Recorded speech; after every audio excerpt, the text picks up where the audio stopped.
Hey there, guys. One of the most common questions I get with regard to all the things that I put online is why I decided to name my YouTube channel Hi Redbird. So in today's video, we're going to go over that. So if that's something you have always been wondering, make sure to stick around because that's going to be coming up right after this.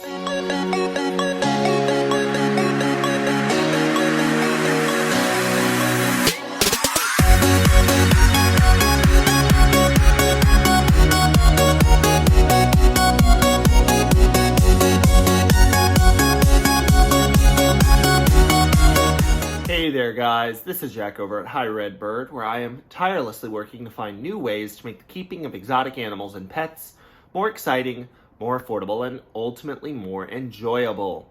And in today's video, I'm going to be covering a question that I get quite a bit, which is, why did you decide to name your YouTube channel Hi Redbird? I can assure you guys that it is a fairly personal reason. It drives why I want to push educational content, but I do have to take you guys on a little bit of a story to get there. So I have been involved in professional animal care pretty much my entire working life. I actually started with an internship at a zoo that became a position at a zoo right out of college. And while I was working in the bird department at the zoo, I had the opportunity to meet a female eclectus parrot, which, if those of you who aren't familiar with them, I can assure you there are few parrot species more striking. Their plumage is stunning. They have a ton of personality. They're absolutely excellent birds. Well, the plan for this bird, which creatively enough was named Redbird, was for her to be an educational animal. The team would be able to take her out, interact with her with guests, showcase some of the things that she could do because she was a good mimic, like many eclectus parrots. So one of the things that she learned how to say was, "Hi, Redbird." In trying to teach her hi, people would come in and every single morning would say, "Hi, Redbird," to which she would pick that up, and instead of just saying hi, she would say the complete "Hi, Redbird." So that is actually one of the most prevalent things she learned how to say. But the problem with that situation is that Redbird soon proved to have very strong negative opinions about more than half of the team that she was working with.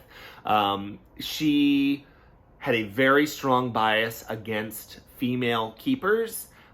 She just genuinely did not like a lot of different things. So the curator of birds at the time came to me and said, this bird is otherwise going to have to go to another institution because she is currently just taking up space. We're not using her as a display animal. We're not using her as an educational animal. She attacks half the bird team. Would you want to just take this bird home to be your pet? And I mean, of course I said yes, because I, at that time, already had a really good relationship with that bird. I was one of the only people that she didn't actively dislike. But beyond that, I was able to work on training with her for things. So for a while there, she had to do medications.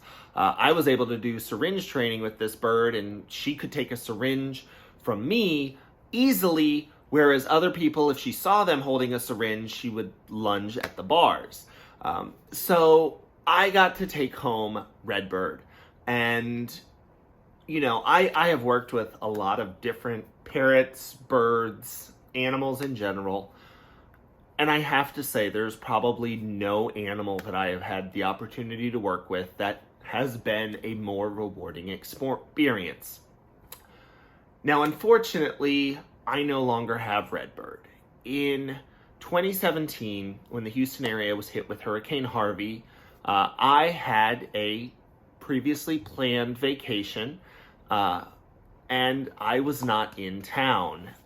Hurricane Harvey was initially not supposed to hit Houston, and it was not forecast to hit Houston up until it hit Houston.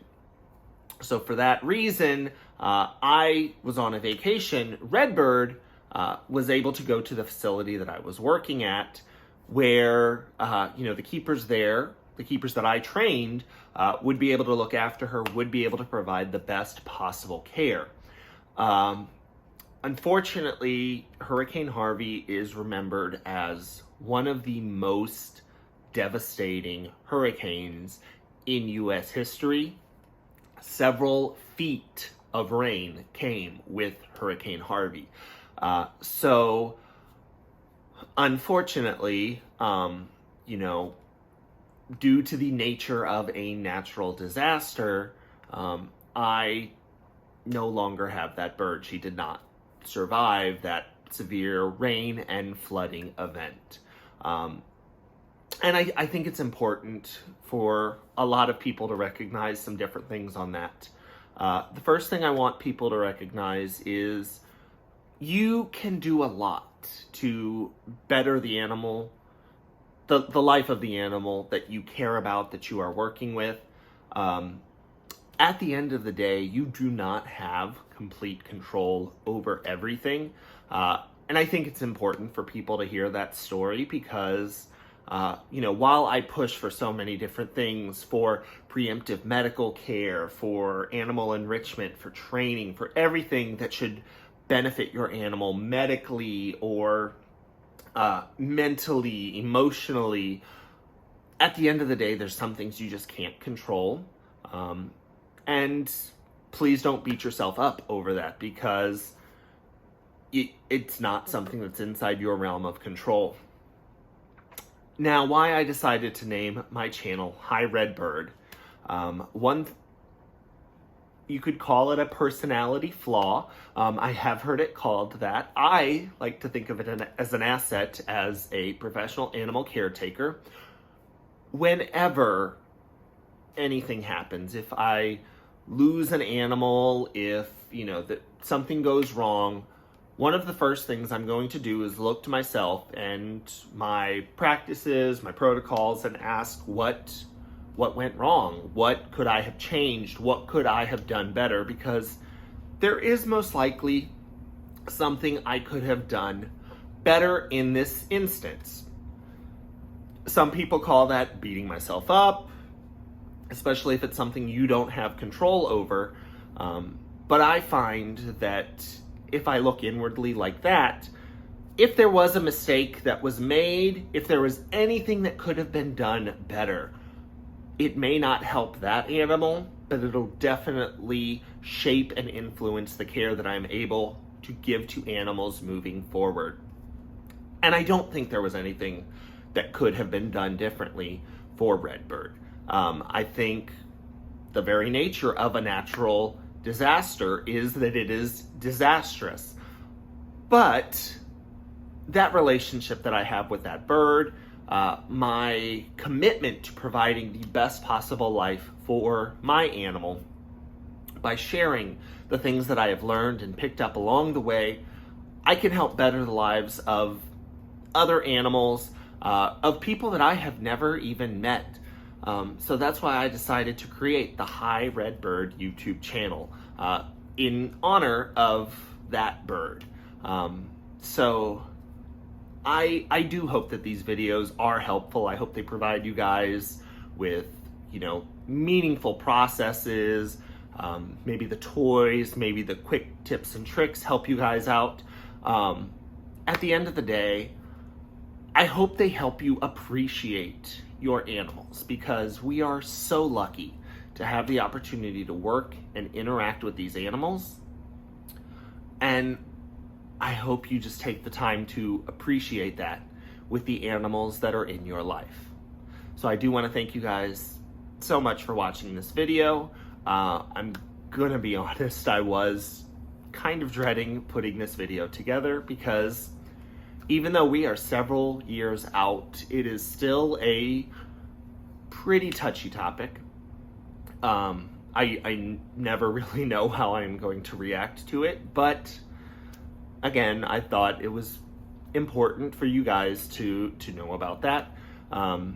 So thank you so much for watching this video. Obviously, if you like this video, if you can relate to this topic, give the video a thumbs up.